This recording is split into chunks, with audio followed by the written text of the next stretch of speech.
আমার দেখা সবচেয়ে সুন্দর এলাকা হচ্ছে এটা, পূর্বাচল সেক্টর 11। আর এখন আকাশে মেঘ, কালো মেঘ একটা জড়ো হয়েছে।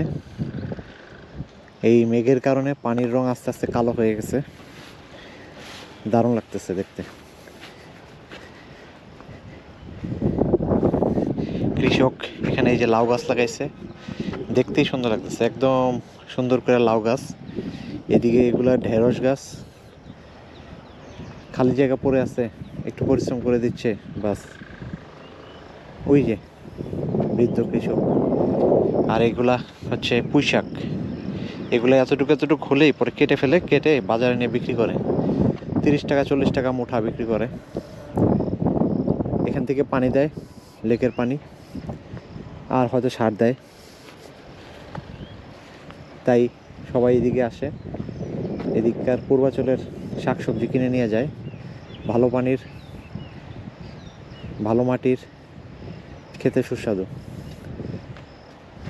ওয়েদারটা একদম ঝিম মেরে গেছে। আমি যখনই বেরোই তখনই এরকম ওয়েদার। ওই দিনও বেরোলাম প্রচণ্ড রৌদ্রের মধ্যে, আনন্দ করে চালাবো, আল্লাহ, আসার পরে শুরু হয়ে গেল বৃষ্টি।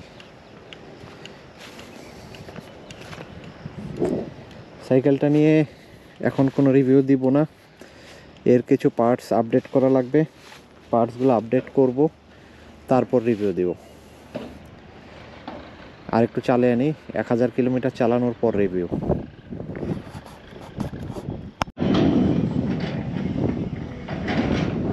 এটা পূর্বাচল জয়বাংলা চত্বরের পশ্চিমের দিকটা, কত নম্বর সেক্টর জানি না। এখানে এই যে পানি দেখলে বুঝতে পারবেন, প্রচণ্ড বাতাস। এই বাতাসের মধ্যে আজকে ঘর থেকে বেরোতে চাই নাই, শরীরটা ভালো লাগতেছিল না, কিন্তু তারপর কি মনে করে যে বেরোইলাম যে এই বাইকটা নতুন বিল্ড করা। এটা আমি একটু কনফিউজড ছিলাম, যদিও আমি জানি যে বাংলাদেশে আসলে হেডউইন্ড ক্রসউইন্ড যেগুলো বলা হয়, আপহিল ডাউনহিল যেগুলো বলা হয়, এগুলো আসলে কিছুই নাই। আমরা যারা ঢাকা থাকি আমাদের কোনো আপহিল নাই, আমাদের কোনো ডাউনহিল নাই। আমাদের ঢাকা থেকে আশেপাশে 300-400 কিলোমিটারের মধ্যে কোনো আপহিল ডাউনহিল আমি দেখি না, এগুলাকে আপহিল ডাউনহিল বলে না। তো সেই আপহিল ডাউনহিল ছাড়া জায়গাতে আসলে deep section, carbon wheel set খুব ভালো, এটার কোনো তুলনা নাই।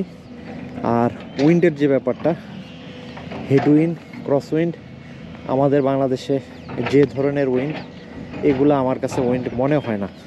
তারপরেও আজকে 300 ফিট পূর্বাচল আসছিলাম, প্রচণ্ড একটা উইন্ড ছিল আমার কাছে যেটা মনে হইলো।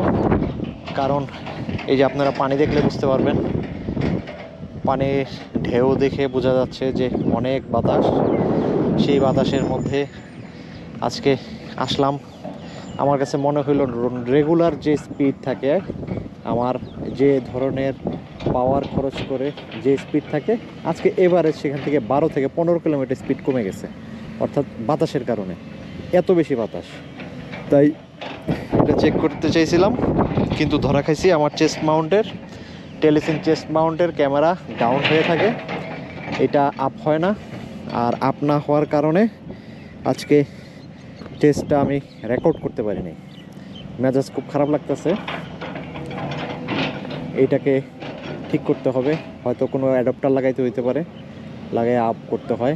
আমি আসলে এই ব্যাপারটা জানি না, ইউটিউবে পাইও নাই, দেখি। আর ডিপ সেকশন কোনো সমস্যা নাই, যে কেউ ডিপ সেকশন ইউজ করতে পারে। এই অনেকে হয়তো বলবে যে না, ফ্রন্টে আসলে এই যদি 45 বা 30 মিলিমিটার যদি ইউজ করা হয়, আর পেছনে যদি 65 ইউজ করা হয়, তাহলে ঠিক আছে। ওয়েল, সেটাও ঠিক আছে, কারণ সামনের আপনার কন্ট্রোলটা বেশি থাকে, বাতাসের ধাক্কা দিলে হয়তো আপনার স্টিয়ারিং ঘুরে যেতে পারে। কিন্তু এই রোড বাইকার যারা বিশেষ করে একটু স্পিড বেশি সাইকেল চালাইতে চায়, তাদের আমার মনে হয় যে একটু অ্যালার্ট থাকলে আর কোনো সমস্যা নাই। আপনি যখনই একটা ডিপ সেকশন সাইকেল চালাবেন তখন আপনাকে ব্রেক হেল্প যাবে না, কারণ হঠাৎ বাতাস চলে আসতে পারে, আর ও বাতাসে একটু হইলেও পারফর্ম করে করে কিন্তু অভ্যস্ত হয়ে গেলে আর গায়ে লাগে না। যে কোনো সাইকেলে অভ্যস্ত হইতে আপনার কয়েকটা দিন সময় লাগবে, অভ্যস্ত হয়ে গেলে তখন আপনি ওটাকে এনজয় করবেন। Okay guys, thank you very much, আমার জন্য দোয়া করবেন।